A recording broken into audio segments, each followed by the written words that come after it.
आदाब नमस्कार, मेरा नाम है मोनी सनवर और आप देख रहे हैं मुंसिफ टीवी की खास पेशकश बेबाक मुंसिफ। बात आज होगी तेलंगाना की, और तेलंगाना आजकल चर्चाओं में है। चर्चाओं में इसलिए भी है क्योंकि अगर नेशनल के मतलब एक देश में देखें तो कहीं ना कहीं एक होड़ सी मची है बीजेपी में जाने की। मध्य प्रदेश के पूर्व सीएम कमलनाथ का इस तरह की चर्चाएं आ रही हैं कि वो जल्द ही बीजेपी में शामिल हो सकते हैं। न सिर्फ कमलनाथ बल्कि उनके बेटे नकुलनाथ भी बीजेपी में शामिल हो सकते हैं। जबकि पंजाब के सीनियर बीजेपी कांग्रेस के लीडर वो भी काफ़ी सारे जो हैं वो बीजेपी में शामिल होने की उनकी होड़ लग रही है। और न सिर्फ पंजाब में बल्कि अभी उत्तर प्रदेश में 10 समाजवादी पार्टी के विधायक भी बीजेपी में शामिल हो सकते हैं। 3 की चर्चा है कि वो कांग्रेस में शामिल होंगे।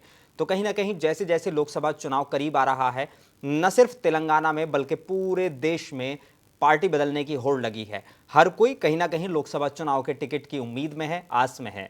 या तो उनको अपनी पार्टी से कंफर्मेशन मिल गई है कि उनको टिकट नहीं मिलने वाला है, या दूसरी पार्टी से उनको उम्मीदें हैं कि जैसे ही वो पाला बदलेंगे तो कहीं ना कहीं उनको इसमें टिकट मिल जाएगा, दूसरी पार्टी से उनको टिकट मिलने के चांस हो जाएंगे। खैर, मसला जो भी हो, लेकिन कहीं ना कहीं तेलंगाना भी अब इसकी जद में है। तेलंगाना में कई बीआरएस के लीडर और न सिर्फ लीडर बल्कि विधायक भी बीजेपी में शामिल होने वाले हैं। और इस तरह की चर्चाएं आ रही हैं न सिर्फ बीजेपी में बल्कि एक पूरा काफ़ी बड़े सीनियर लीडर्स जो हैं वो कांग्रेस में भी शामिल हुए हैं। तो कहीं ना कहीं एक आस, एक उम्मीद, या तो सरकार की उम्मीद है या फिर कहीं ना कहीं उनको टिकट मिलने की उम्मीद है। वो अपने आप को रेस में देख रहे हैं, न सिर्फ इस पार्टी से बल्कि दूसरी पार्टी से भी। तो इस तरह की चर्चाओं के बीच आज बेबाक मुंसिफ के सेट पर हम चर्चा करेंगे। और इस चर्चा में शामिल होने के लिए फिरासत अली बाकरी, बीजेपी के सीनियर लीडर, हमारे साथ हैं। फिरासत साहब, आपका इस्तकबाल है। और सलाउद्दीन लोधी साहब, बीआरएस के सीनियर लीडर, हमारे साथ हैं। आप दोनों का इस्तकबाल है। जल्द ही इरफान कादरी कांग्रेस के हमारे साथ जुड़ जाएंगे, उनका भी हम इस्तकबाल करेंगे। लेकिन सबसे पहले मैं फिरासत बाकरी साहब के पास जाना चाहूँगा। फिरासत बाकरी साहब, पहले तो सीधा सवाल है आपसे और मैं सीधा ही उसका जवाब जानना चाहता हूँ। आप तो निकले थे जब 2014 में हम पीएम मोदी के स्लोगन्स देखें या भाजपा के स्लोगन्स देखें तो कहीं ना कहीं उन्होंने कांग्रेस मुक्त भारत की बात कही थी। लेकिन आज कांग्रेस युक्त बीजेपी होती जा रही है। और साथ साथ अब यहाँ पर भी क्या वाकई आपके पास लीडरों की कमी है जो इधर उधर से आपको लीडर्स के लेने पड़ रहे हैं और पार्टी में शामिल करवा रहे हैं? फिरासत बाकरी साहब। हमारे मोदी सनवर साहब जी, भारतीय जनता पार्टी वर्ल्ड की बड़ी पॉलिटिकल पार्टी है। हमारे पास इलेक्शन लड़ाने के लिए किसी की रिक्वायरमेंट नहीं है। जो लोग आना चाह रहे हैं विलिंगली, हम उनका खैर मकदम करते हैं। हर पॉलिटिकल पार्टी में जो भी आना चाहता है और उसके पॉलिटिकल पार्टी के जो लोकल लीडर्स होते हैं या नेशनल लीडर्स होते हैं उनको वेलकम करते हैं। और हमारे पास हर एक के लिए दरवाजा खुला है, हम सबको वेलकम करेंगे। और हमारे को ये सोच के चलना है कि कोई आए तो हम इलेक्शन लड़ना नहीं है। हमारे पास हमारी जो स्ट्रेटेजी है आने वाले 2024 के इलेक्शन की ऑलरेडी हम बना चुके हैं। हमारा नारा कांग्रेस मुक्त भारत भी है, हमारा नारा अब की बार 400 पार भी है। और हम 100% इसमें आपको यकीन दिलाना चाहेंगे कि आने वाले 2024 में जो हमारा रिजल्ट आएगा, हम बहुत ही सेटिस्फाई हैं। मोर देन 400 सीट एनडीए भी लेगा, 370 प्लस बीजेपी खुद अपनी सीट्स लेने की उम्मीद है। लेकिन बड़ा सवाल तो ये है ना कि अगर आपका पास इतनी बड़ी लीडरशिप है, इतनी बड़ी आपकी पार्टी है, दुनिया की सबसे बड़ी लार्जेस्ट पार्टी आप कहते हैं, लार्जेस्ट पॉलिटिकल पार्टी, जी लार्जेस्ट पॉलिटिकल पार्टी जब आप कहते हैं तो इसमें कहीं ना कहीं फिर सवालिया निशान लग जाता है। फिरासत बाकरी साहब, सवालिया निशान सीधे तौर पर है कि अगर लार्जेस्ट पॉलिटिकल पार्टी है तो क्यों आपको इस तरह से दल बदलू की जरूरत पड़ रही है? हमको जरूरत नहीं पड़ रही सर। हमने कब कहा आपको आइए बोल के? हमने कब कहा कमलनाथ को आइए बोल के? हमने कब कहा कि उसको नीतीश कुमार को आइए बोल के? वो रिक्वायरमेंट रीजनल पार्टी की थी, नेशनल पार्टी से जोड़ने के लिए, हुकूमत रन करने के लिए। वो लोग आ रहे हैं, उनका वेलकम कर रहे हैं। लेकिन कहीं ना कहीं सवाल तो आपके ऊपर भी लग रहे हैं ना, क्योंकि अगर अमित शाह जी इस तरह के बयान देते हैं कि भाई इनके लिए तो अब सारे दरवाजे बंद हैं, फिर आप एंट्री दे देते हैं। अरे भाई, पॉलिटिकल सिचुएशन वैसा हो जाता है तो उसमें तो उनको तो वेलकम करना पड़ेगा ना। स्टेट इश्यूज है ना। अब जो है तेलंगाना में अगर वो मोमेंट में नीतीश कुमार को वहां पे हम नहीं इंटरटेन करते तो वहां फिर दोबारा हालत डिस्टर्ब हो जाते थे। फिर पार्लियामेंट से फिर इलेक्शन कराओ, फिर लंबे इशू होते थे। तो लिहाजा उनको जो है इंटरटेन करके हुकूमत बना लेती है उनको वहां पर। हुकूमत में तो फायदे में आप ही रहे। अरे फायदे में तो हम ही रहेंगे ना साहब, हम तो बड़ी पार्टी है। जी जी, ठीक है। तो अब बीआरएस के जो इतने सारे एमएलए आने की बात चल रही है, क्या वादे किए गए हैं? बीआरएस के पास जो एमएलए गए हैं वो कहां से गए हैं? उसी तरह से बीआरएस के पास से कहीं और जा रहे हो, चाहे बीजेपी में आओ चाहे कांग्रेस में जाओ। जी, मतलब सबके लिए आपने दरवाजे हाँ, खोल रखे हैं। कुछ तो वादे किए गए होंगे ना, कुछ तो कहा गया होगा कि आपको जो है लोकसभा का चुनाव लड़वाएंगे। आपकी इत्तला के लिए हमारे पास प्री प्रॉमिस कुछ भी नहीं होता है। हाँ, आप आइए, पार्टी के साथ जुड़िए, पार्टी जो आपकी काबिलियत देखेगी उसके मुताबिक आपको जो है एंटरटेन करेगी। नहीं, अब जब इतने देखिए अक्सर हम देखते हैं कि जब चुनाव नजदीक होते हैं तो बहुत सारी जो है नेता जो हैं वो पाला बदलते हैं, इधर से उधर जाते हैं, लेकिन कुछ तो प्रॉमिस किए जाते होंगे ना उनसे कि भाई आपको टिकट दिया जाएगा या आपको जो है कहीं ना कहीं जगह दी जाएगी। नहीं, वो जो प्रॉमिसेस होते हैं वो ऑफ द रिकॉर्ड जो होते हैं वो होते होंगे। हाँ। मगर हमारे पास कोई भी ऑन डिमांड हम आपके पास ज्वाइन होंगे, आप हमको ये करिए बोल के, वो डिमांड से हमारे पास कोई भी नहीं ज्वाइन होगा, ना हम उसको एंटरटेन करेंगे। ठीक है। सलाउद्दीन लोधी साहब, सवाल आपसे सीधा तौर पर, जिस तरह से मैंने फिरासत बाकरी साहब से पूछा कि जब आपकी सरकार थी यहाँ पर तेलंगाना में, बीआरएस की सरकार बनी थी उस वक्त में, कि टीआरएस हम कह सकते हैं कि उस वक्त की टीआरएस की सरकार बनी थी, और टीआरएस की सरकार ने फौरन जैसे ही बने कांग्रेस के सारे विधायकों को अपनी साइड ले लिया, और यही हाल जो है अब आपका हो रहा है। यहाँ पे जो है जैसी आपकी थोड़ी सी सरकार बदली, फ़ौरन जो है सारे जो नेता हैं वो फ़ौरन जो हैं बदल रहे हैं एकदम, और अब आपके कई विधायक, सिटिंग विधायक जो हैं वो बीजेपी और कांग्रेस में शामिल हो रहे हैं। कैसे देखते हैं इसे? देखिए, सबसे पहली बात तो ये है कि आज कांग्रेस गवर्नमेंट फॉर्म होके काफ़ी टाइम होगा जी, लेकिन पूरी कैबिनेट ही अभी तश्कील नहीं दी गई। अभी उसमें कई कैबिनेट के सीटें इसलिए खाली रखे गए हैं ताकि दूसरी पार्टी से, खासकर बीआरएस वालों को ये ऑफर दिया जा रहा है कि आप आइए, आपके लिए मिनिस्ट्री तैयार है। ठीक है। तो ये वर्गला कर उनको लालच देकर बुलाना चाह रहे हैं लोग। और कांग्रेस का ये शेवा रहा 1983 में, जब एनटीआर की गवर्नमेंट एक फुल स्टेबल गवर्नमेंट थी जी, उस वक्त भी जो है वेंकटेश्वरलू रेड्डी और जो है दांदेला भास्कर राव के जरिए यहाँ पर एक अच्छी चल रही सो हुकूमत को डिफेक्शन के जरिए गिराकर हुकूमत को कोशिश की है लोग। तो वैसा ये कांग्रेस का शेवा रहा ये। और रही बात अब जो लोग जाना चाह रहे हैं, भाई जो रूल तरीका जो है उस तरीके से जो है हुकूमत चलाना चाहिए, ना कि जो है दूसरों के लीडरों के ऊपर भरोसा रखे। ना कांग्रेस के पास ऐसे कोई लीडर्स है, ना भारतीय जनता पार्टी के पास कोई ऐसे स्टेबल लीडर है जो हुकूमत चला सके, या जो है एमपी के लिए कैंडिडेट हों। कैंडिडेट ही बराबर नहीं है उनके पास। और हमारे बीआरएस के अंदर जीरो ग्राउंड से लेके अपर लेवल तक का एमपी कैंडिडेट पॉलिटिकल पूछिए जरा मोनी साहब। अब यही बात, हिंदुस्तान की सबसे बड़ी पार्टी, दुनिया की सबसे बड़ी पार्टी भारतीय जनता पार्टी, अमित शाह ये बांगे दहल बिहार के लोगों को, नीतीश कुमार को और उनके जो सेकंड लीडर थे उनको ये कहा कि हमेशा के लिए नीतीश कुमार के लिए हमारे दरवाजे बंद हो चुके हैं। तो क्या नीतीश कुमार के लिए दरवाजा लॉक करना भूल गए थे अमित शाह जी, जो उनको वापस ले लिए?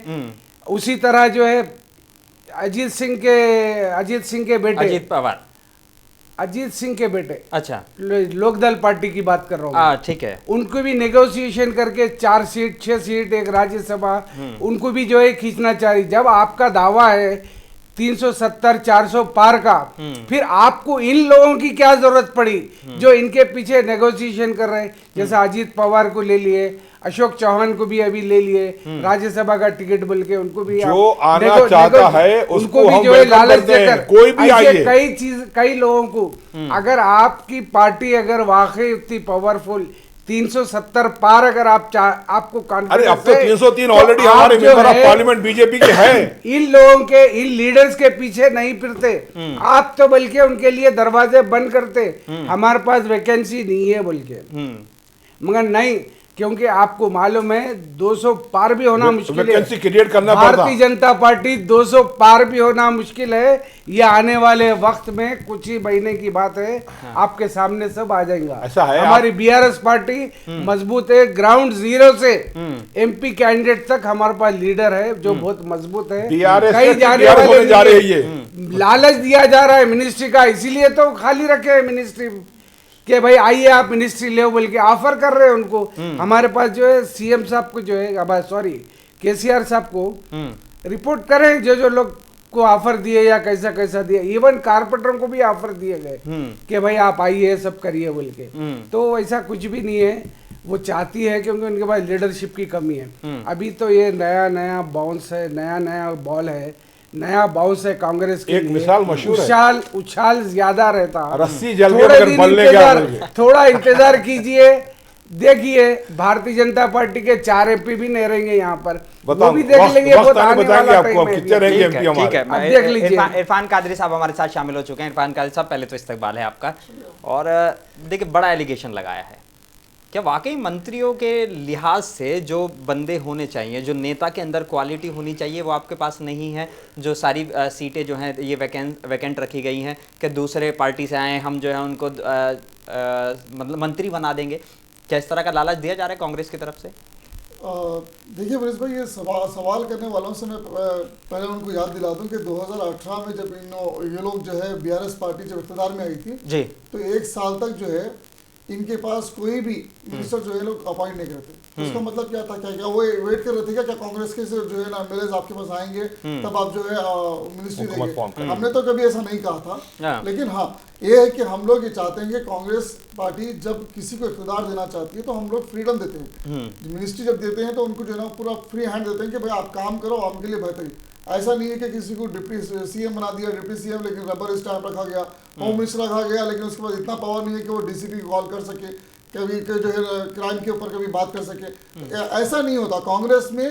अगर सबसे छोटी मिनिस्ट्री भी अगर किसी को मिलती है तो उसे पूरा फ्री हैंड दिया जाता है कि काम करें, आवाम को जो आप फायदा पहुंचा सकते हैं वो पहुंचाने के लिए कोशिश करें। लेकिन अब बात ये है कि आप यहाँ डिबेट के अंदर बीआरएस पार्टी के लोग ये कह रहे हैं कि भाई मिनिस्ट्री नहीं दी है। अरे साहब, यही बात आके आपके सीएम, साबिका सीएम साहब, आपके सेक्युलर सीएम साहब थे, नंबर 1 सीएम थे, पता नहीं क्या क्या टैग लगा के आपके लोग जो है ना बोलते थे। आज वो लोग जो है कहाँ है, कहाँ वो जो है ना आपके जो पुराने जो सेक्युलर सीएम साहब थे वो असेंबली में क्यों नहीं आ रहे, मिसिंग क्यों है, क्या वजह? अगर यही सवाल आप करना है, आओ असेंबली के अंदर ठहर के रेवंत रेड्डी जी का मुकाबला करो, हिम्मत है तो उनके सामने आके बताओ। आप नहीं आ रहे, इसका मतलब ये है कि आप जो है कई घोटालों की फाइलें अभी खुल रही है।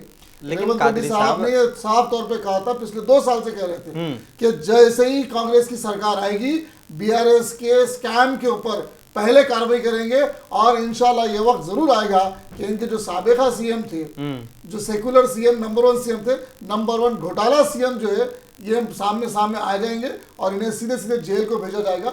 यही खौफ लेकर जो है वो असेंबली के अंदर नहीं आ रहे। क्योंकि जब जो आवाम जो आपको चुनकर आपको जो है ना लाकर असेंबली लाती है, आप असेंबली में क्यों नहीं आते?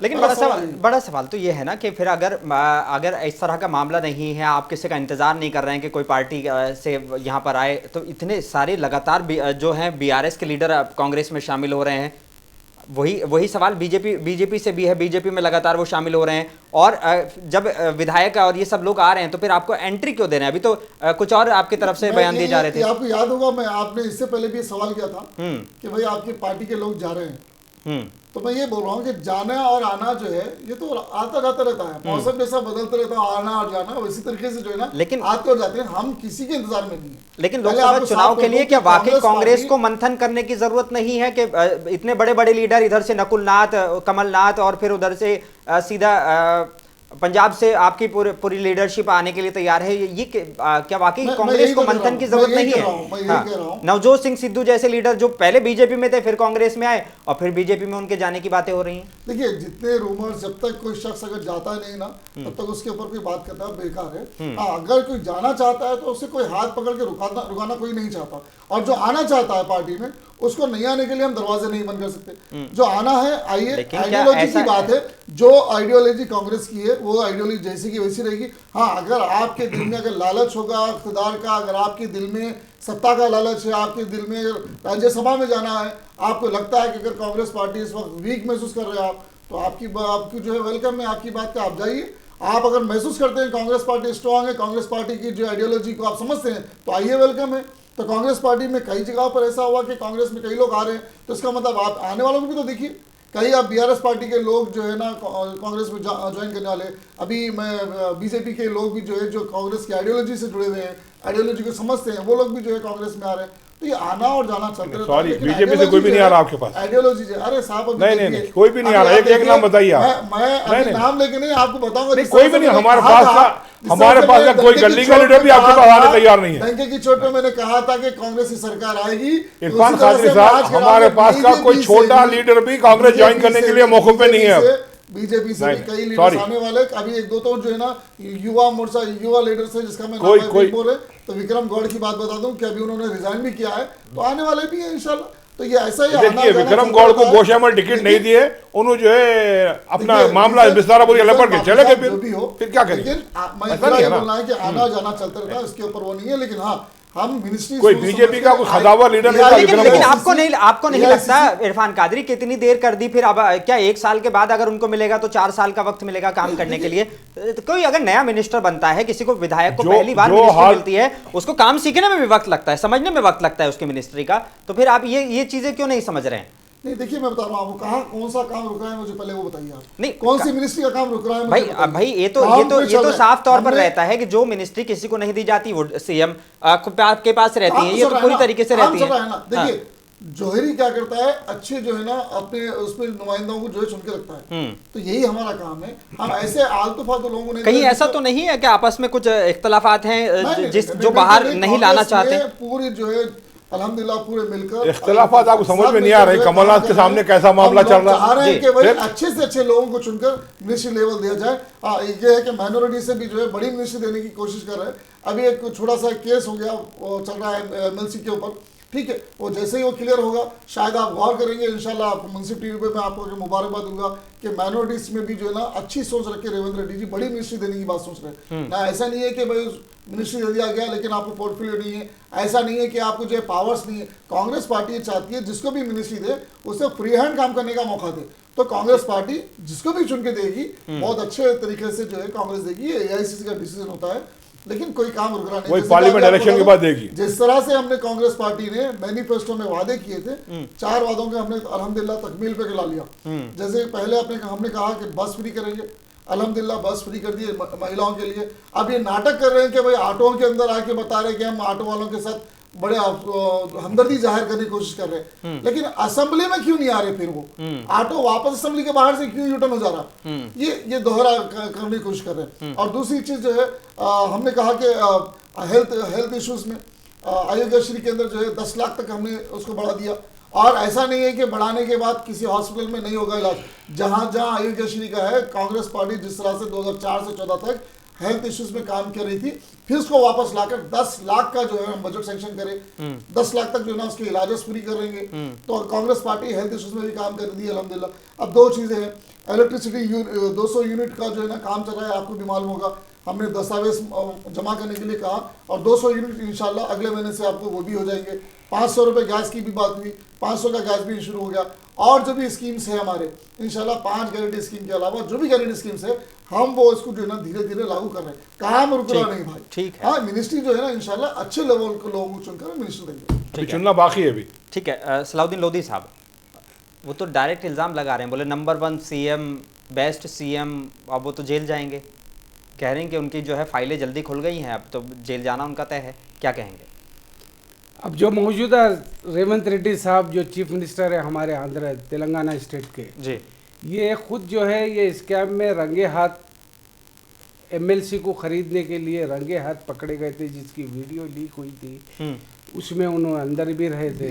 तो ये तो बिल्कुल ओपन है कि उन्होंने जो है डबल पासपोर्ट के केस में फंसे हुए हैं। किस कैलिबर के आदमी हैं आप ये पूरे पूरे हिंदुस्तान को मालूम है ये बात। केसीआर एक बेशक नंबर 1 चीफ मिनिस्टर थे उन्होंने, और एक अच्छे एडमिनिस्ट्रेटिव थे उन्होंने, और तेलंगाना को काफी डेवलप करे, वेलफेयर स्कीम्स लाए, नो डाउट अबाउट इट। उन्होंने बहुत अच्छा काम करे उन्होंने। अब मैं कांग्रेस पार्टी की बात इरिगेशन प्रोजेक्ट को लेकर तो कहीं ना कहीं सवाल उठ रहे हैं ना, आपके इरिगेशन प्रोजेक्ट को लेकर तो कहीं ना कहीं सवाल उठ रहे हैं। असेंबली में देखिए साहब, इरिगेशन व्हाइट पेपर, बिल्कुल व्हाइट पेपर, बिल्कुल चर्चा करने क्यों ये वही कांग्रेस है। आप ये बताइए कि आपके जो वजीर मुनीस भाई, मेरे भाई अगर सुने तो मेरी इरफान भाई, मैं आऊंगा आपके पास, आऊंगा इरफान भाई, आऊंगा। नहीं, यही सवाल सबसे बड़ा इंपॉर्टेंट है कि उनके केसीआर साहब ये नंबर 1 सीएम थे पहले, तो क्यों असेंबली क्यों नहीं आते, क्यों उनकी 5 साल की कारकर्दगी, ठीक है, मैं पूछ लेता हूँ। देखिए, पहला सवाल तो यही जो व्हाइट पेपर को मैंने आपसे पूछा, पहले तो इसका जवाब दे दीजिए। दूसरा ये, उन्होंने कहा कि ऑटो जो है वो असेंबली तक क्यों नहीं जा पा रहा है, वापस यू टर्न क्यों मार ले रहा है, क्या रीजन है, क्यों असेंबली नहीं आ रहे हैं सीएम का? सुनो, एक बात है, आप सभी को मालूम है, ठीक है, कि उनकी हिप का जो है ना हड्डी का बॉल जो है डाला गया, थोड़ा रेस्ट में है उन्होंने, इसलिए ज्यादा थोड़ा रेस्ट ले रहे उन्होंने, सेहतियाब होने के बाद आएंगे। और वैसे भी असेंबली के अंदर है हमारे कड्यम श्री हरि साहब, हरीश राव साहब, केटीआर साहब, ये खुद काफी अच्छा बोल रहे हैं, लोग सब आपके हर बात के जवाब दे रहे। अब रही एक बात, कांग्रेस व्हाइट पेपर निकाली, अफसोस की बात यह है कि इसी हिंदुस्तान के अंदर यही कांग्रेस तेलंगाना में व्हाइट पेपर निकालती है, दिल्ली के बजट के ऊपर यही कांग्रेस ब्लैक पेपर निकालती है। तो व्हाइट और ब्लैक के झगड़ा चल रहा है यहाँ पर, तो सिवाय इसके और कुछ है नहीं इनके पास। हमारा जो है ना शफाफ तरीके से हमारी गवर्नमेंट जो चली, चाहे आप कितने ही एलिगेशंस लगा लो, एलिगेशंस लगा लो, सब आया है, सब सामने है, डेवलपमेंट जो हुए, वर्ल्ड का सबसे largest lift irrigation project Kaleshwaram है, उसमें कुछ नुस्ख आ सकते हैं, बड़ा प्रोजेक्ट है, कुछ गलतियां हो सकती है, डिपार्टमेंटल कुछ गलतियां नहीं है, थाउजेंड्स ऑफ करोड़ का स्कैम है पूरा हुआ। आप इंतजार कीजिए, अभी आपका तो दौर अभी शुरू ही नहीं हुआ, अभी वो दिन दूर नहीं कि हम भी एक पिंक पेपर निकाल के सबको जो है सामने लाएंगे आवाम। बस पिंक पे रह जाओ आप लोग, इंतजार कीजिए, एक तरफ व्हाइट एक तरफ ब्लैक, हम पिंक पेपर निकाल के बताएंगे सबको क्या है। फिरासत साहब, ये तो अलग तरह की पॉलिटिक्स हो गई, व्हाइट पेपर, ब्लैक पेपर, अब पिंक पेपर निकाल के वो सब के बताएंगे। वो पिंक पेपर निकाल के जाके फिर सो जाना पड़ता निकाल के उनको फार्म हाउस पे। लेकिन जल्दी बीजेपी सोने वाली है 2024 के अंदर। इरिगेशन प्रोजेक्ट को लेकर लगातार सवाल उठाए हैं, कांग्रेस ने भी सवाल उठाए हैं, बीजेपी ने भी इस पे सवाल उठाए हैं। क्या लगता है कि वाकई एक बड़ा घोटाला? तेलंगाना के 10 साल में चंद्रशेखर राव ने जिस तरीके से पब्लिक के पैसे को मिसयूज किया है, कालेश्वरम प्रोजेक्ट हो या कोई और प्रोजेक्ट हो, टोटल फेलियर सरकार इनकी 9 साल 10 साल की रही है। हम शुरू से बोम मार रहे हैं और इनके खिलाफ जो प्रोसेस, सेंट्रल गवर्नमेंट बजट हमारा पैसे नहीं दी, जो बजट देना था पैसे नहीं दिए, जीएसटी के पैसे वापिस नहीं कर, वही तो नहीं मालूम देना चाहिए सो नहीं दिए, वही तो मालूम नहीं है आपको सरकार, सेंट्रल गवर्नमेंट क्या दिया आपको बोल के।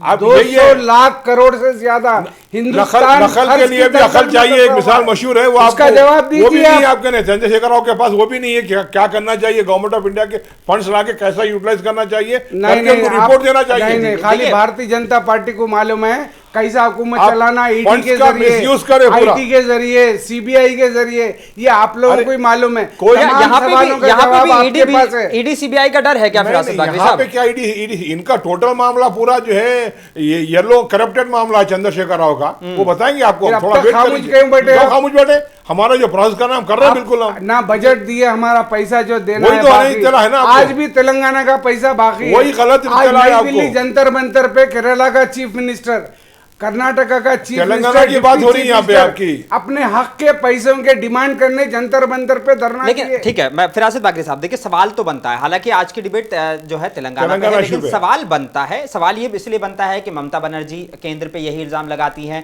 कि हमारा जो है फंड नहीं दिया जा रहा। इधर बीआरएस है या कांग्रेस, जहां पे भी जो दूसरी सरकारें हैं, उनका सीधा डायरेक्ट इल्जाम यही क्यों रहता है कि हमें फंड नहीं दिया जा रहा। नॉन बीजेपी स्टेट गवर्नमेंट्स है, non BJP state regional government जो है, वो लोगों का कहना वही है कि सेंट्रल गवर्नमेंट से फंड नहीं आ रहे। तमिलनाडु क्यों नहीं बोल रहा हमारे फंड्स नहीं आ रहे बोल के?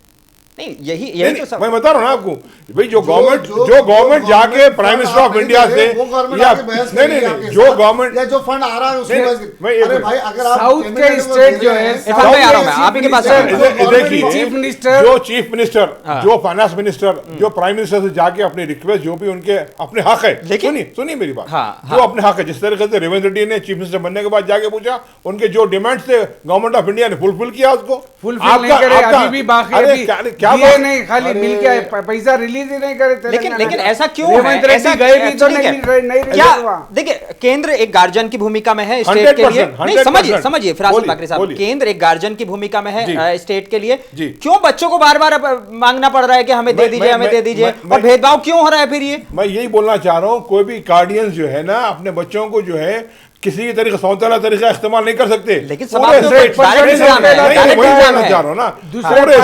नॉन बीजेपी गवर्नमेंट जहाँ जाए सौतेला सुलूकी किया जाता है। आप समझ रहे हैं साहब? लेकिन पैसा आ रहा केरला का चीफ मिनिस्टर क्यों जंतर मंतर पे जाता है? पैसा आ रहा गवर्नमेंट ऑफ इंडिया से, आप लगा ले रहे हैं अपना पुराना गुलाबी टेप। नहीं, आप इतने भोले नहीं है। सलाउद्दीन लोधी साहब, पिंक पेपर अब क्या इस पे भी जारी करेंगे कि हमने जो है ये स्कैम नहीं जारी किया करने है? की नौबत है तो करेंगे ना। वो तो कह रहे हैं, इरफान कादरी के साहब का साफ कहना है कि बोले जेल तो जाना पड़ेगा। 100% जाना है, जाएंगे। अगर जुर्म करे हैं, साबित हो गया है, तो जो कानून है, रूल ऑफ लॉ, तो सबको फॉलो करना है। हाँ। अब इंतजार कीजिए, अभी ये सब बातें जितने भी है लोकसभा इलेक्शन के बाद ही मालूम होगा। ठीक है, इरफान कादरी साहब वो तो कह रहे हैं कि बोले देखिए रूल ऑफ लॉ के हिसाब से तो हम चलने के लिए तैयार हैं। रूल ऑफ लॉ ही नहीं है तो रूल ऑफ लॉ से चलेगा से आप? यही है, रूल ऑफ लॉ के तहत ही हम आपको भेजाएंगे और बहुत जल्द भेजाएंगे। आपके साबिका सीएम साहब भी जाएंगे और उनके जो चहीते बेटे हैं, जो उनके साथ पता नहीं क्या हुआ हादसा, वो अल्लाह बेहतर जानता है, लेकिन वो भी जाएंगे क्योंकि उनके साथ जो लोग सपोर्ट करें आईएएस ब्यूरोक्रेट वो भी जाएंगे। वो सीएम का जो घर बनाया गया उसके अंदर घोटाला हुआ, काफी घोटाले सामने रहे, काफी ऑफिसर्स जो है ना सामने आकर बताते जा रहे हैं कि भाई यहाँ 150-200 करोड़ का तो मोनी साहब यहाँ पर है घोटाला। आपके रेस में 2 व्हीलर रेस जो हुई थी यहाँ पे टैंकमेंट पे 150 करोड़ का तो उसमें घोटाला है। अरविंद राव उसमें गया हुआ है, जेल को जाएगा वो भी अब 1-2 दिन में। 2 दिन में होगा प्रोसेस उसका। वो दिन दूर नहीं है कि केसीआर साहब जो है जेल जाएंगे।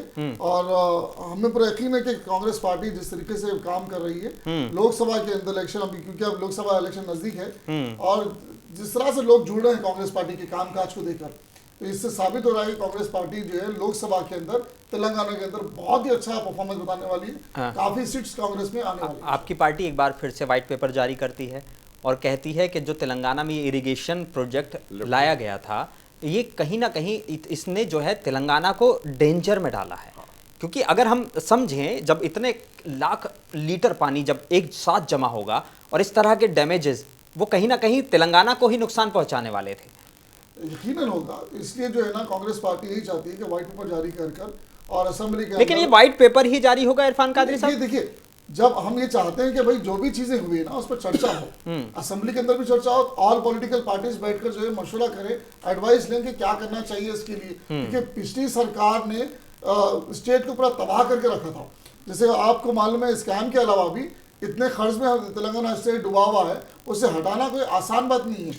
आपको मालूम है 7 लाख करोड़ का खर्चा तेलंगाना स्टेट के ऊपर। ठीक है। तेलंगाना जब बना था तो 54,000 करोड़ का जो है ना थोड़ा सा खर्चा था, लेकिन हम ये सोचते थे कि 54,000 करोड़ हम खत्म करेंगे और तेलंगाना खुशहाली की तरफ जाएगा, लेकिन आज 7 लाख करोड़ का खर्चा है, इसे हटाना कोई मजाक नहीं है। और उसके अलावा भी इनके जो धांधुलियां स्कैम 10 साल में निकल के आ रहे हैं, ये बड़ा मसला है। अब वो व्हाइट पेपर जारी इसलिए करते हैं, सीएम साहब भी चाहते हैं कि फेयर हो, सब मिलकर ऑल पॉलिटिकल पार्टीज में बैठकर जो है काम करें। ऐसा नहीं है कि नफसा नफसी का काम है, ये कौम के लिए काम है, रियासत तेलंगाना की आवाम का काम है, तो सब मिलकर जो है ईमानदारी के साथ बैठें और चर्चा करें। लेकिन मसला ये होता है कि हमारे केसीआर साहब जो है उसमें बैठक में आना ही नहीं चाहते, ना वो उनका वीडियो क्लिप जारी होता है कि भाई मैं असेंबली के अंदर इस वजह से आना नहीं चाह रहा हूँ कि तकलीफ है मेरे को, कुल्ले में तकलीफ है, पता नहीं जहाँ जहाँ तकलीफ है वो बताएं तकलीफ अपनी, लेकिन वो बताना नहीं चाहते। लेकिन घूम रहे फिर रहे, क्या बोलते हैं, फार्म हाउस जा रहे, हर जगह वो नजर आ रहे हैं, लेकिन असेंबली के अंदर मौजूद नहीं है। तो ये असेंबली में आपकी बात का जवाब दे रहे हमारे लीडर्स दे रहे, कटियम सिरियारी साहब, वो एक ही कटियम सिरियारी साहब ही आपको पूरा हो जा रहे पूरा दौर में केसीआर साहब, हरीश राव भी बोल रहे, वो तो बोल रहे हैं अभी केसीआर का टाइम आएगा जब आएंगे। साहब के फेस पे आवाम चेहरे पे उनके वोट नहीं दी थी ना, वोट जो है आपकी केसीआर साहब को देख के दिए थे ना। आप 10 साल क्या कहे थे? आपके तेलंगाना में पब्लिक कांग्रेस को वोट किसकी सूरत देख के दी? सोनिया की, राहुल गांधी की, प्रियंका की, रेवंत रेड्डी की, खड़गे की, किसकी सूरत देख के वोट दी? तो उसको हम वो बताइए। आइए असेंबली के अंदर, क्यों असेंबली से भाग रहे हैं? आएंगे साहब, आएंगे, दिन ज्यादा लेकिन आएंगे, फिक्र मत करो आप। मैं सलाउद्दीन लोधी साहब सवाल ले लेता हूं, फिर मैं सीधा फिरासत बाकरी साहब के पास जाऊंगा। लेकिन अगर ये बयान देखा जाए आज का, जो सीएम ने इस तरह का बयान दिया है कि जो ये इरिगेशन पॉलिसीज थी या जो प्रोजेक्ट लाया गया था, इसने तेलंगाना को डेंजर में डाला है, न सिर्फ एक माशी तौर पर बल्कि और दूसरे तरीके से भी देखा जाए तो कहीं ना कहीं इसने डेंजर में डालने का काम किया है तेलंगाना को। किस तरह से देखते हैं इसको?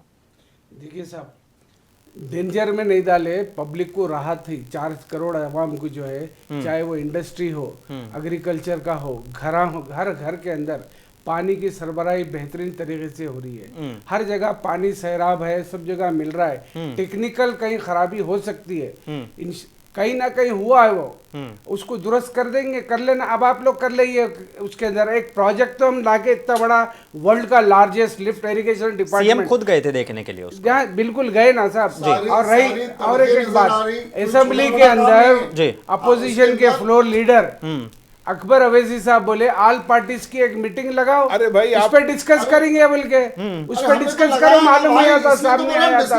लेकिन वो कह रहे हैं कि व्हाइट पेपर निकाले, व्हाइट पेपर, उस पे क्या बोलना चाहेंगे? भारतीय जनता पार्टी भी व्हाइट पेपर निकाली, आप ब्लैक पेपर निकाले, उसके बारे में मेरे दोस्त से आप एक जवाब लीजिए। ब्लैक पेपर पे क्या बोलना चाहेंगे आप घुमा फिरा के एक ही बात कर रहे हैं कि हरीश राव कह रहे हैं काले ब्यूरो का आपके चीफ कहाँ है?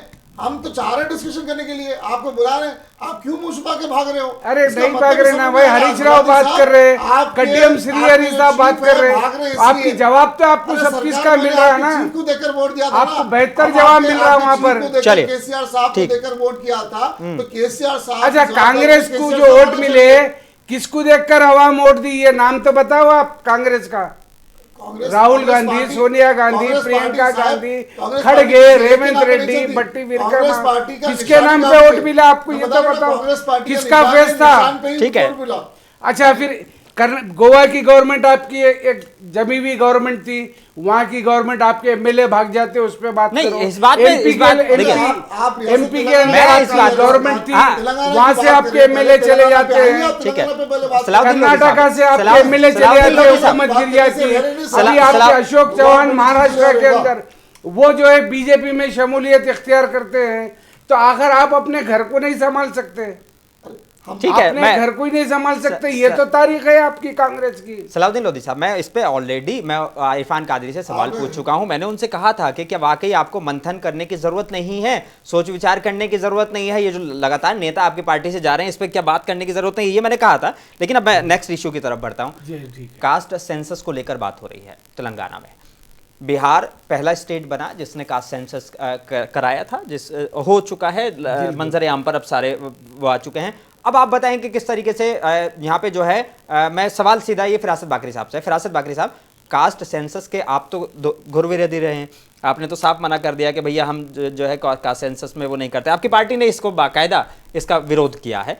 अब यहाँ तेलंगाना में जो है कास्ट सेंसस की बारी आ गई है, किस तरह से इसको देखते हैं? ये लोग जिस तरीके से वोट को बांटना चाह रहे हैं उस तरीके से करके देखना चाह रहे हैं कि यहाँ पे क्या पोजीशन रहता, बल्कि जिस तरीके से बिहार में हुआ उस तरीके से तेलंगाना भी होगा, तो उसमें देखिए क्या फायदा होता है जब बीजेपी ने उसको निकाला। फायदा किसको होगा, असल फायदा किसको होगा, पॉलिटिशियंस को या बाकी लोगों को फायदा होगा कि भाई जब हमें पता चल जाएगा कि हमारे पास इस कास्ट के इतने बंदे हैं, इस कास्ट के इतने हैं, तो उन लोगों को डायरेक्ट फायदा मिलना चाहिए। सीधा फायदा तो पॉलिटिकल पार्टीज को होगा। आपकी पार्टी पॉलिटिकल पार्टी नहीं होगा बोल रहे, हम तो इनकार करें ना उसको। आप जो है थोड़ा सा एलपी माफ करना, एलपी करने की बात कर रहे हैं। आप कास्ट जब आप ये निकालते हैं तो इससे फायदा ये होता है कि किस कम्युनिटीज के लोग कितने हैं, क्या क्या चाहिए, तो वो चीज हम नहीं चाह रहे ना, जो है ना कितने लोग तरक्की याफ्ता हुए हैं। क्योंकि देखिए आपके जब 2011 के बाद अब तक एक भी मर्तबा नहीं हुआ, कितनी पॉपुलेशन है, क्या है, अगर करवाना चाहती है तो मोदी सरकार खुद करवा सकती थी। देखिए रेवंत रेड्डी साहब साफ तौर पर इनकी जो है ना ईमानदारी, यहाँ पे आप गौर कीजिए, डिवाइड एंड रूल की पॉलिसी करना चाह रहे हैं भाई। कितने बिल्कुल मैं सवाल पूछूंगा, ये वाला सवाल बिल्कुल ये चीज मालूम करना जरूरी है कि इसके बाद ही जो है ना हम स्कीम जारी भी कर रहे हैं, तो किसके स्कीम क्या जारी करते हैं भाई, स्कीम क्या जारी करते हैं? इरफान कादरी साहब, सवाल ये नहीं है, सवाल ये है कि जिस तरह से बिहार में कास्ट सेंसस होता है, पता चल जाता है कि कितने लोग जो हैं कि किस कास्ट के हैं, क्या उनकी हालात हैं, मुआशी हालात भी, सामाजिक हालात भी उनके किस तरह से हैं, ये जब आंकड़े आ जाते हैं तो क्या वाकई जो सरकारें होती हैं उनको उसके हिसाब से काम करने की ज़रूरत नहीं है? जैसे हम बात करते हैं कांग्रेस की सरकार में सच्चर कमेटी की रिपोर्ट आती है, सच्चर कमेटी की रिपोर्ट आने के बाद में पता चल जाता है कि मुसलमानों की हालात जो हैं वो दलितों से भी बदतर हैं। बिल्कुल मैं इसी सवाल पे आ रहा हूँ। तो क्या जब इस तरह की रिपोर्ट जब कराई जाती हैं, जब पता चल जाता है कि भाई हालात जो हैं वाकई बदतर हैं, तो क्या नहीं लगता कि वाकई उस पर काम करने की जरूरत है? वो अगर कोई बिल्कुल वाकई जमीन में धंसा हुआ है तो उसे बाहर निकालने की जरूरत है उस दलदल से, लेकिन क्या सरकारें इस तरफ से काम ही नहीं करती हैं? तो क्या सिर्फ एक कास्ट सेंसस करा लेना ही इसका हल है? हमें ये बताइए, आपने अभी कहा कि लास्ट टाइम पे 2011 में हुआ था। ठीक है, 2011 में सेंसस किया गया था। सेंसस किया गया था, बिल्कुल। उसके बाद अब तक नहीं हुआ। बिल्कुल नहीं हुआ। इसमें आप ये कैसे बताएंगे कि भाई जैसे कि कह रहे हैं कि 25-24 लाख लोगों को घर मिल गया, ये भाजपा की सरकार बोल रही है, और ये कह रही है 25 करोड़ लोग जो है ना, नीति आयोग की रिपोर्ट का हवाला नहीं बताता हूँ। अरे साहब, अरे भाई हमारे खुद के हमारे को टारगेट्स है ना, हमारा सिचुएशन है ना, कुछ तो मालूम होगा ना उसमें। इनका डेटा पहले बताने के लिए आप कहाँ से ये सेंसस करा रहे हैं वो बताइए। कहाँ किसके किसके घर को गए थे, कहाँ 25 करोड़ जो लोग जो है गरीबी से रेखा से ऊपर है, बताइए। आज पूरा देश परेशान है, तो आप ये जो है ना बिना किसी जो है ना सेंसस के आप ये पता नहीं कर सकते कि कितने कास्ट के लोग कितने हालात में हैं, क्या हालात पे उनका पोजीशन है। उसके बाद सरकार को ये सोचना पड़ेगा, चाहे बिहार हो चाहे तेलंगाना हो, हर स्टेट की सरकार ये सोचना जरूरी है कि लोग अपने कहाँ पे कितने लेवल पे हैं। जैसे मुसलमानों की बात कही गई थी, मुसलमान जो है पसमंदा की हालत में बहुत पीछे हालत पे थे, लेकिन आज क्या हालात है मुसलमानों के, ये देखने के लिए क्या करना चाहिए आप बताइए। अरे भाई सच्चर कमेटी पे क्या अमल करे, सच्चर कमेटी की जो रिपोर्ट आई उसको जो है आप लोग डस्टबिन में डाल दिए, फेंक दिए, पूरा समझ के आप लोग थी। कितने कौन से साल में सच्चर कमेटी की रिपोर्ट इरफान कादरी साहब, सवाल ये है कि जैसे क्या डाटा सामने आ जाता है तो क्या वाकई जिसकी जितनी भागीदारी उसकी उतनी हिस्सेदारी मिलेगी? बिल्कुल मिलेगी, उनको मिलना चाहिए। कांग्रेस उनके अधिकार कांग्रेस की लीडरशिप जो है, जो गरीब है उसे उठाना चाहिए। कांग्रेस की लीडरशिप बौखलाहट का शिकार हो गई है। आप सच्चार कमेटी की बात कर रहे हैं, मैं हमारे बाकी साहब से पूछूंगा, सच्चार कमेटी की रिपोर्ट कब आई थी आप बताइए, पहले बताइए। सर मैं क्या बोला, कौन से साल में सच्चार जब भी रिपोर्ट आई उसका अमलावरी क्या हुआ, उसके बाद कौन सी सरकार की जिम्मेदारी, बहुत सारी सरकारें आ गई ना उसके बाद में, किस सरकार ने अमलावरी की? आपकी भी सरकार रही, उनकी भी सरकार रही। 10 साल में भाई केंद्र में तो आप भी रहे, आपने अमल नहीं किया, उस पर बीजेपी रही, बीजेपी ने अमल नहीं किया। उसके बाद कांग्रेस ने काम कर रहे थे, सरकार चले गई, इनकी सरकार आई, उसके पर अमलावरी इनका काम बनता, इनकी जिम्मेदारी बनती। हमारा तो काम हमने बता दिया ना कि ये लोग बुरे हालात पर है, मुसलमान पिछड़ा हुआ है, आज दलित से बदतर हमारे हालात मुसलमानों के। तो कांग्रेस आप माइनॉरिटी के कांग्रेस की जो लीडरशिप है, बजट को आप कम कर रहे हैं। ठीक है, अब हालात मुसलमानों के हालात बदतरीन है, तो आप माइनॉरिटी के बजट यही सवाल पे बीआरएस का भी रुख जान लेता हूँ। देखिए सलाउद्दीन लोधी साहब, सवाल बहुत सिंपल है। मैंने इरफान कादरी से भी यही कहा, क्या वाकई अगर चलिए ठीक है कास्ट सेंसस हो जाता है, कास्ट सेंसस होने के फ़ायदे तब हैं कि जो जितने हिस्सेदार है, जिसकी जितनी हिस्सेदारी उसकी उतनी भागीदारी, अगर वाकई सलाउद्दीन लोधी साहब वो हिस्सेदारी मिल जाती है तो कमाल है। और जिसको जब पता चल जाएगा कि भाई कौन मुआशी हालात में, सामाजिक हालात में और आर्थिक हालात पे कौन कितना कमज़ोर है, उसको उससे निकालने की कोशिश की जाए। अगर ये वाले चीज़ें होती हैं तो बेहतर है। क्या वाकई लगता है कि कास्ट सेंसस हो जाना इन सारी चीज़ों का हल है? जी, जैसा अभी सबको ये बात मालूम है, 2011 में सेंसस हुआ था हमारा। ठीक है, उसके बाद सेंसस नहीं हुआ हमारा।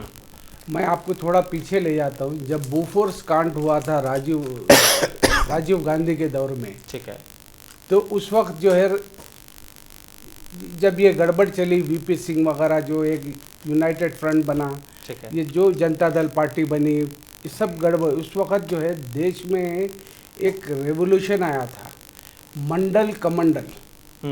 उस वक्त जो है मंडल का जो है रिजर्वेशन वीपी सिंह की गवर्नमेंट ये लोग करे थे।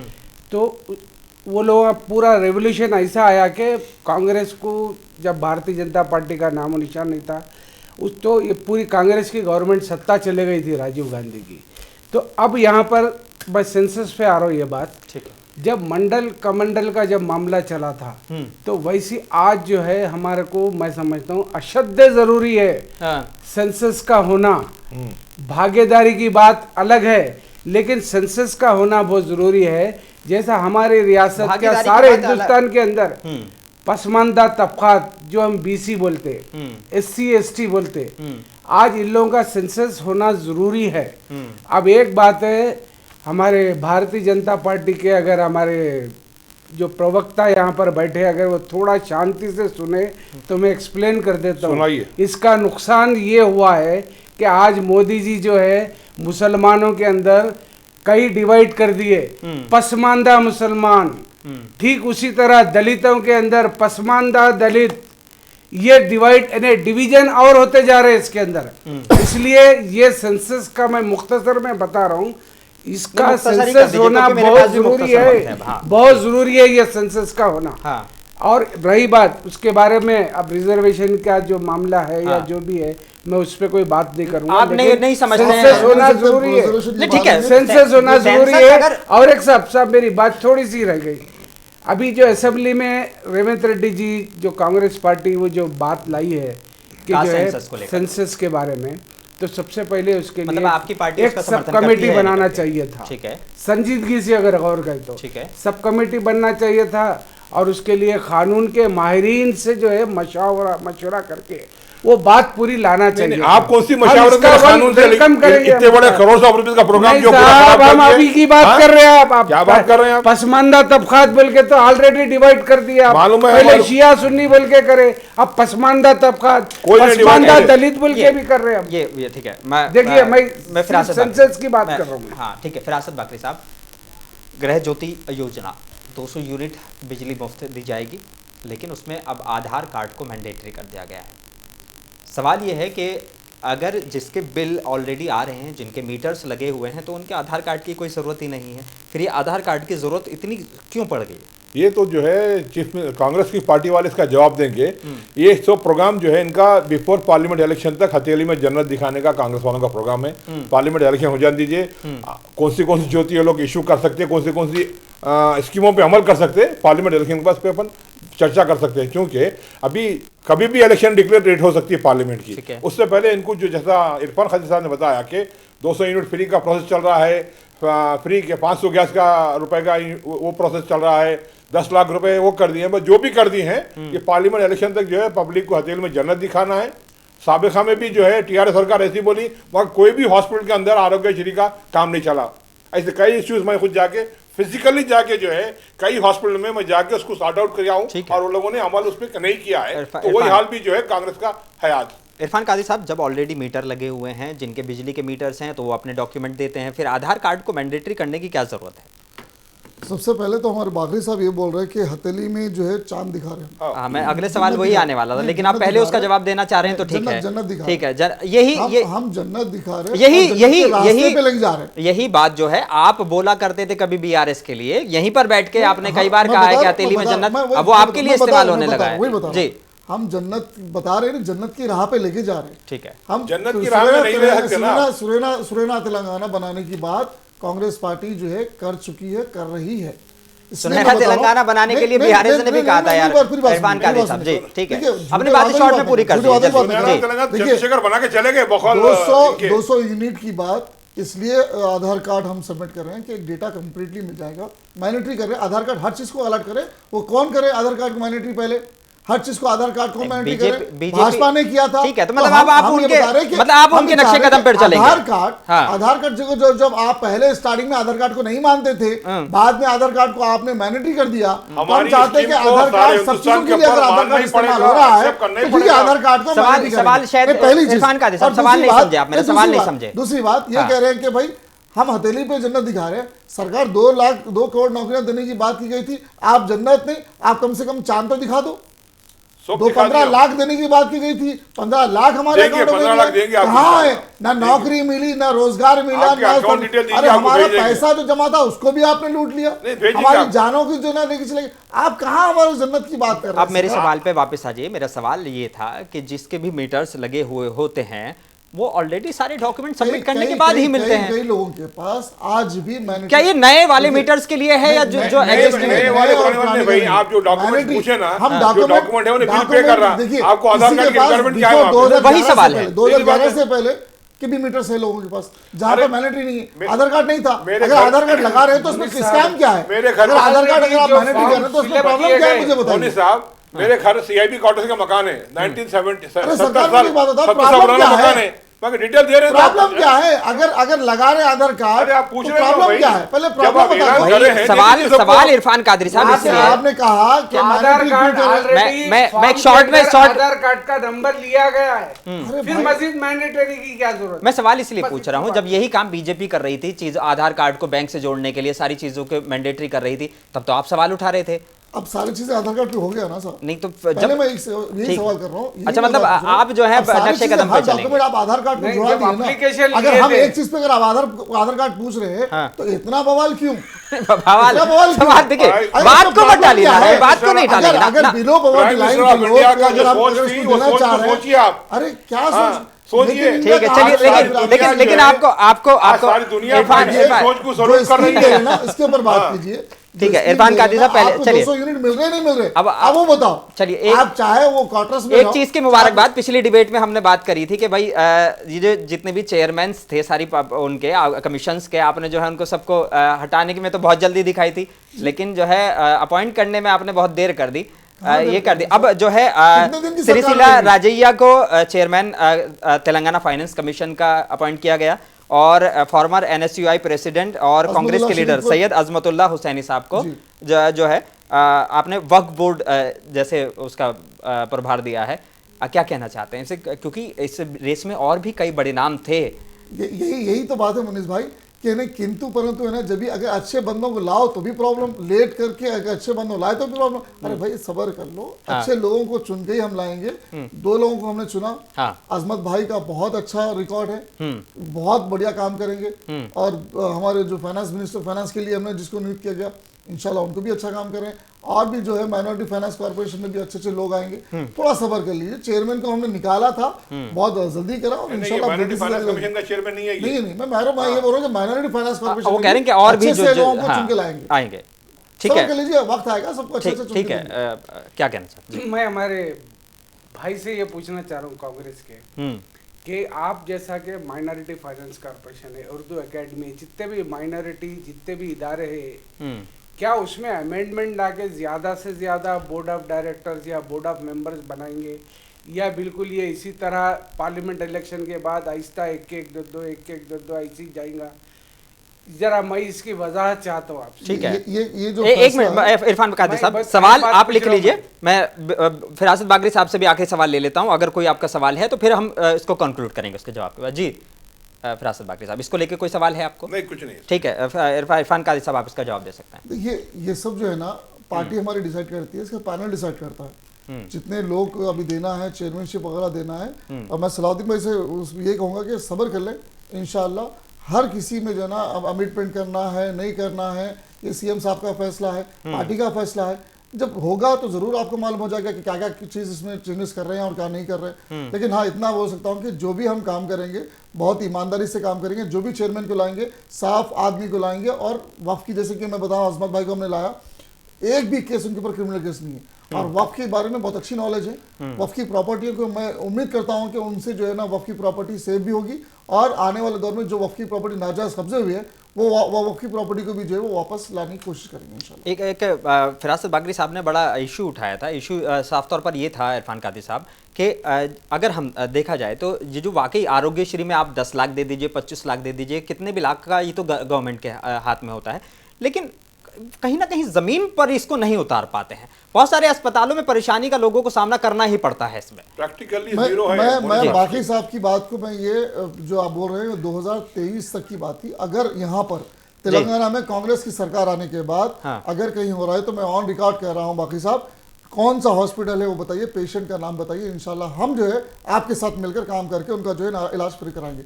मैक्सिमम कहीं ना कहीं भी नहीं होगा। अगर कहीं अगर हो रहा है आपकी नज़र में है तो आप हुकूमत को बताइए कि यहाँ पर जो है ना आरोग्यश्री को जो है ना नहीं दे रहा जा, आरोग्यश्री की स्कीम के जो है ना वहाँ पे इम्प्लीमेंट नहीं हो रहा है, तो बताइए इंशाल्लाह। मैं आपको बता रहा हूँ इस चीज के ऊपर हम मिलके जाएंगे। कई हॉस्पिटल के साथ आपके medical and family welfare department के एग्रीमेंट्स नहीं हुए हैं तो वो लोग काम कहाँ से शुरू करेंगे? अरे सरकार, मैं बता रहा हूँ आपको, एग्रीमेंट ऑलरेडी हो चुके हैं। अगर नहीं हुए हैं तो आप बताइए कौन सा इंशाल्लाह काम करेंगे। ये बीआरएस पार्टी की सरकार नहीं है जो है ना 5 लाख का भी जो है ना 5 लाख का जो है ना इल्जाम तराशी वाली बात है। लेकिन मैं आपको बता रहा हूँ, मैं पहले ईमानदारी के साथ मैं आपको बताया ये बात, मैं आपको बता रहा हूँ कि ईमानदारी से फिर कह रहा हूँ कि अगर कहीं नहीं हो रहा है तो बताइए, इंशाल्लाह हम देंगे। कौन से हॉस्पिटल के पास इंशाल्लाह जाके काम करेंगे इंशाल्लाह। ठीक है, चलिए इरफान कादरी साहब, फिरासत बाकरी साहब और सलाउद्दीन लोधी साहब, आपका बहुत शुक्रिया हमारे साथ जुड़ने के लिए आज के इस शो में। आप सभी ने बहुत बेबाकी से जवाब दिया। कहीं ना कहीं अभी लोकसभा चुनाव नज़दीक है, लोकसभा चुनाव के वक्त जो है चीज़ें और बहुत सारी क्लियर हो जाएंगी। कहीं लोकसभा चुनाव में हमने आज जो डिबेट थी उसमें सबसे पहला इशू ही उठाया था कि जो लीडरान हैं, वो जो लीडर्स हैं, उनका लगातार पाला बदलने का जो एक सीज़न चल रहा है, इसको सीज़न कह सकते हैं, क्योंकि इलेक्शन के करीब आते ही अक्सर इस तरह के मामले हमें देखने लगते हैं। पॉलिटिकल टूरिस्ट भी कहा जा सकता है, ठीक है। लेकिन ये कितना फ़ायदेमंद होगा, कितना नुकसानदेह होगा लगातार पार्टी का बदलना, और जिस तरह से बीआरएस कह रही है कि इस बार जो है लोकसभा चुनाव में वो कहीं ना कहीं बेहतर करेगी, ये भी हम जल्दी देखने वाली बात होगी। फिलहाल अपने मेज़बान मोनिस अनवर को दीजिए इजाज़त। कई और मुद्दों के साथ हम फिर से हाजिर होंगे। अल्लाह हाफ़िज़।